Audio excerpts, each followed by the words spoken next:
I bought this generator from Harbor Freight and it turned out to be broken right out of the box. It had a problem with the starting mechanism. I was able to fix it, but I think the starting mechanism is probably a weak link in this generator, so I'm going to show you the starting mechanism and what I had to do to fix it.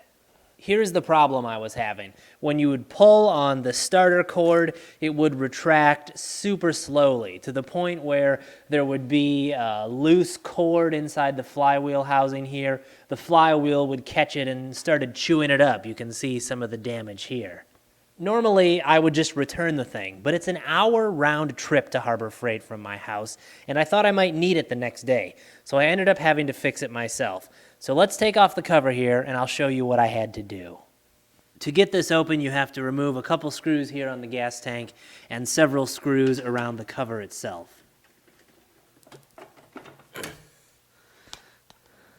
Here's the cover removed, and so here we have the actual mechanism that has the pawl that starts the engine and also the retraction mechanism for the cord.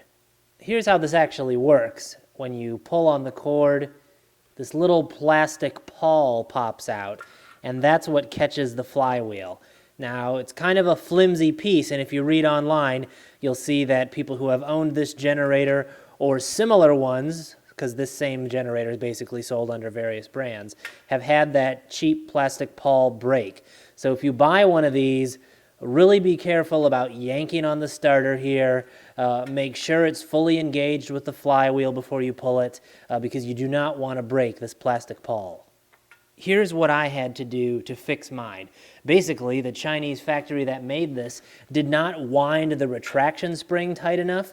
The way this works is if you remove this screw here, you can pull off this metal cover and the pawl, then you can pull off this plastic pulley that holds the cable, and underneath it is the big coiled retraction spring.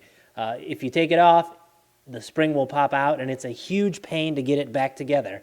But I had to take it all out. I had to cut the cord and everything and pull the handle off to get it all apart, reinstall the spring, reinstall this pulley, make sure it was wound tighter than it came from the factory, so now it actually retracts properly. I know some people like these generators and have good luck with them, but for me, I am really unimpressed with this cheap mechanism for actually starting the thing and this cheap plastic pawl here that if it breaks, you're basically out of luck. So for me, I'm going to be returning this, I think, and I'll probably spend a little bit more to get a better generator that might be made a little bit better.